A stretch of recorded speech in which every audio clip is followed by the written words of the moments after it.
Welcome to South Florida Saltwater Fishing. I'm Heath, and it's Tips and Tricks Thursday. Alright folks, have you ever had this problem with your spinning reel where your bail is really sticky and it won't slam shut, and even when you go to shut it manually, it's really stiff? Well, in this episode, we're going to go over exactly how to troubleshoot and correct this problem so that you can get this bad boy up and running like it's brand new. Before we get into this though, if you want to learn more about fishing, grow as an angler, or just see some great and exciting offshore fishing adventures, you can start by hitting the subscribe button. And don't forget to turn on the notification bell so that you won't miss a thing. Alright folks, just to go over some specifics before we get started, this is a Penn SPINFISHER V 5500. Great all-around reel. Catches everything from snappers to mahi, and I've even taken on sailfish with it. Alright folks, we're not going to waste any more time. We're going to get right into making this thing work like it's brand new right now. Alright, so to do this properly, you're going to need a few things. You're going to need a flathead screwdriver, kind of a larger size one, and you're going to need a narrower tip, smaller size flathead screwdriver. You're going to need a number 2 Phillips head screwdriver, and you're going to need a smaller size 1 Phillips head screwdriver, a 12 millimeter combo wrench or any wrench of that sort, some oil, it doesn't have to be from Penn, I like to use Penn's, some grease from Penn, and a rag, maybe some paper towels. Alright, the first thing you're going to want to do is remove your reel from your rod. You can't do this if the reel is attached to the rod. Okay, now what we're going to do is we're going to remove the spool.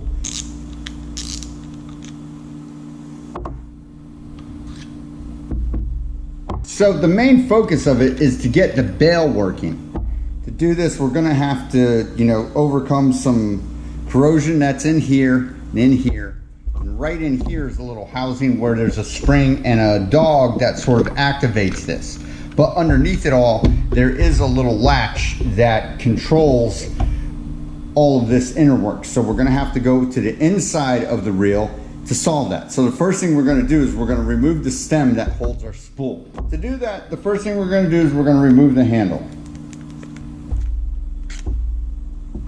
Alright, the next thing we got to do is we got to take off the plate that houses all the gears. So to do that, you just take a Phillips head screwdriver and you're going to carefully, without stripping them, remove the screws.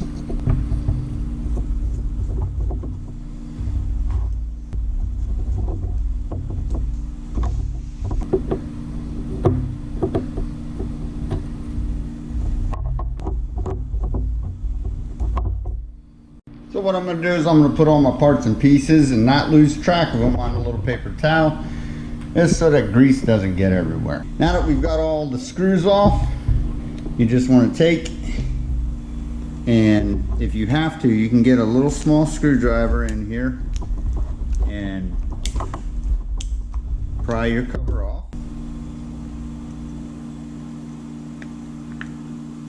And there you have it. It is off.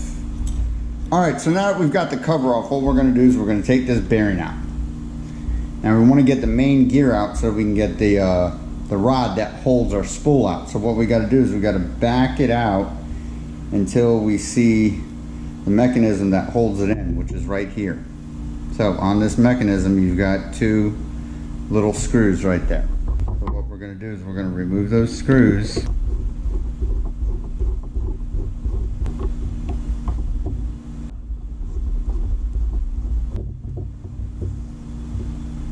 Removing those screws will let you remove the rod that holds your spool on. We can take out the main gear, set it off to the side, and what we've got is we've got a buildup of grease right here on our main gear that drives the spool, so we can kind of wipe some of that away.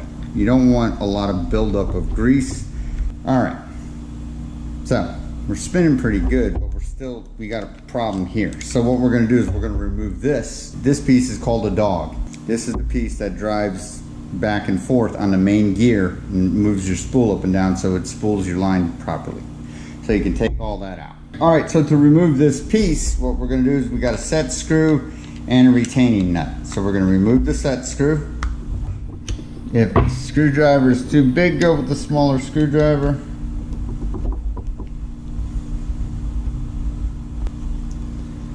And now we're going to use a 12mm wrench to remove that screw.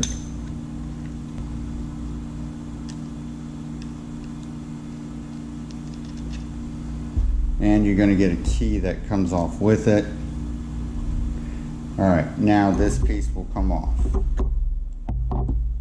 Now inside here is where we've got the little mechanism that I told you about that spins around and has the action to open and close the bail. You can see that little piece moving right in here, this piece. So we've got an issue in there, obviously. And this is where our issue lies, because there's nothing else on here except this piece right here that slams that shut, this little angled piece right here. So what we're going to do is we're going to take a little bit of pen grease,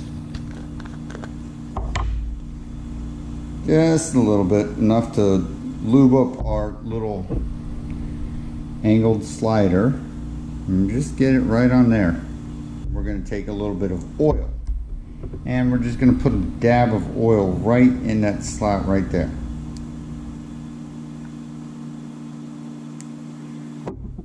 And we're going to move it back and forth, but we're not done just yet. We're going to get the bail functioning and grease it up real good. So you've got two flathead screws. We're just going to remove them, and we're going to take the bail off entirely.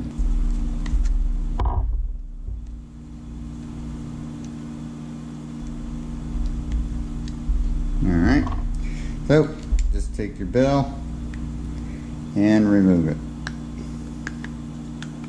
We're good to go. Now in here you've got a spring and you've got that little actuating piece. Just remember the way they go, because they fall in line with this little groove and this little hole right here. When you go to put it back together, you're going to need to know how to do that. The next thing we're going to do is we're going to take off this housing right here.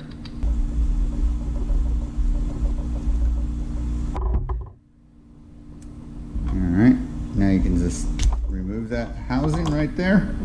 We don't have any corrosion, which is good. So what we got to do is just examine this. What you've got is your spring. Sits in this little groove right here. And then you've got this bar which actuates your bail closing.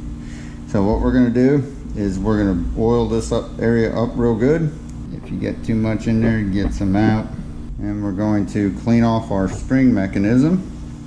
So this will sit down in that area, and then it's going to go right over like that. Now we can replace the housing cover. Make sure that our spring is in its place. If the spring's not sitting down where it belongs, it won't ever function properly. Replace the housing cover screw.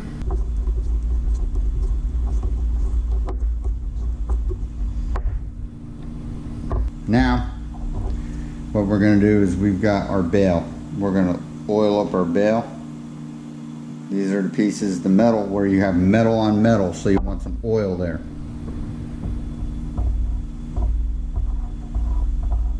Alright, now we're going to replace the fixed side first. And we can see we've got some resistance here. So we've got some buildup of some corrosion right there. So what we want to do is we want to make sure we get a little bit of oil right here. We want everything to be working and functioning smoothly. Alright. If it's not working smoothly, it's never going to operate properly. Now we can replace the screw.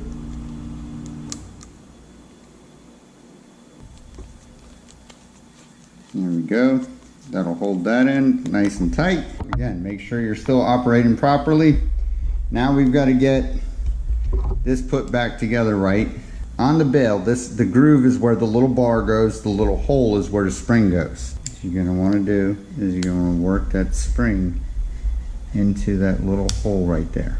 Once it gets in that little hole, you can work it down and work it back over the cover where it belongs. If you don't get it back together that way, it's never going to act properly. Alright, ahead, tighten that down. And we're going to make sure that we're getting a nice smooth bail action once we close this up. So it's already working a lot better. Just keep working it back and forth, work that oil into those mechanisms. You're good to go. You've got this oiled up down in here. All right, we're going to start putting it back together. So the first thing to do to put this back together is we are going to put our spool back on there. We are going to put our little key back here, and we are going to refasten the nut that puts that down in there. Keep tightening the nut until it's all the way tight. So we've got our nut tight, but we need to move it just a little bit. Whoop. We need to adjust it just a little bit more so that we can get it to where the set screw can go in. And we're almost there. All right, now we can take our set screw, fasten our set screw. All right, and that's back together. Now what we're going to do is we're going to replace our main gear. Just simply take this, set this back in. It should lock right in, no problem. Now we will take the main rod that holds the spool and we will reinsert it back down into the reel. You'll see it come all the way out the back. And simultaneously, while you do that, is you got to get your dog reinserted. So your dog is going to go underneath this bar back here, and it will sit on the little groove.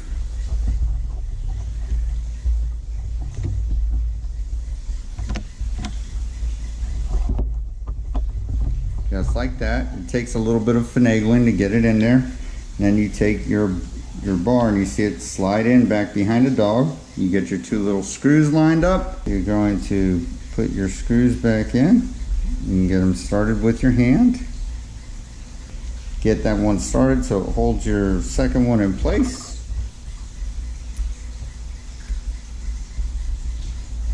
And you're going to tighten those down. Our dog is in place. Good to go. We're going to replace our bearing. Okay, so now that we got all the gears and everything back together, it's time to just put our housing cover back on. And we're going to replace the 4 retaining screws, tighten them up.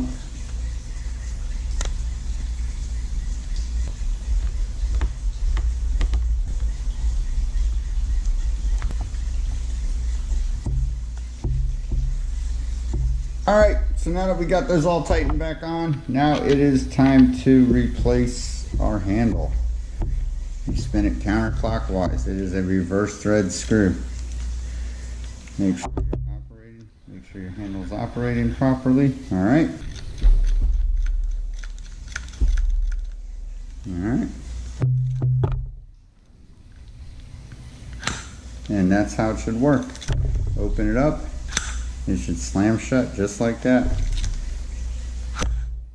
Very simple. You got to take off that housing, get underneath it, clean it out, clean off any excess grease.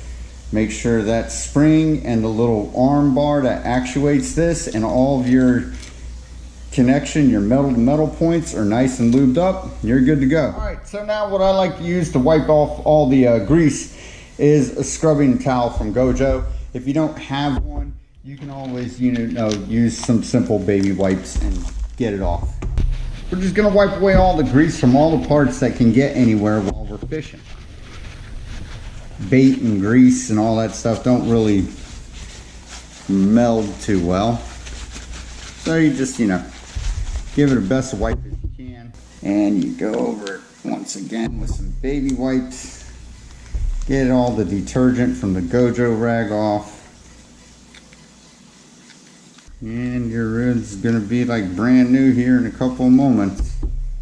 The last thing before we reinstall our spool is we just want to put a little bit of oil in a couple of spots on some moving parts that can gather some heat. So I just put it right here, right down in here, flip my spool over, and I put it right on the parts, like I said, the stuff that can gather heat. Good to go. Put a little bit of drop of oil down in here on top of your spool. Put a little drop of oil on top of your drag. Alright, now we're all oiled up and we're just going to tighten that back on. Alright, we're back in business. It's time to put it back on the rod. Alright folks, and that's how you do that. We got that bad boy working nice and smooth now. It slams down. Got great action because we put a little bit of extra oil on it. It does exactly what it's supposed to do now. I love to slam that bell shut, especially when I'm yellowtail fishing. You're letting out line, it gets yanked out of your hands on the hit, and you just slam it shut. You come tight on your fish. That's how you set that hook. That's what these slammer drags are made for, is to do that. It's not necessarily a manual opening and closing all the time. You're just supposed to flick it and it's done. Sets that hook. That's what these spin fishers are great and they're known for. So like I said, it's not that complicated. You just got to get comfortable, you know, taking apart a few mechanisms, getting out the gears, making sure you don't have a buildup of grease anywhere, making sure all of your metal on metal pieces are nice and lubed. You got to make sure that metal on metal connection right here where your bail attaches to the main driving spool of your reel, you got to make sure that's working good. If it's not working good and it's not working smooth, you're never going to get that right action, and it's going to be stiff and sticky and really cause problems when you're trying to slam it shut and get hooked up to that fish. Remember, metal on metal is always creating heat from friction. So you're going to need to service these parts and pieces to keep these reels operating properly throughout their lifetime. It's a little bit of service and maintenance, and a little bit of know-how. Once you do it, like I said, you get that reel back up and running like it's brand new. Don't ever be afraid to tear apart your own reels and work on them. Alright folks, that about does it for this episode. I hope you had fun, hope you enjoyed, and I hope you learned how to troubleshoot and fix sticking bail on a spinning reel. Till next time, South Florida saltwater fishing, going wherever the cool wind takes us.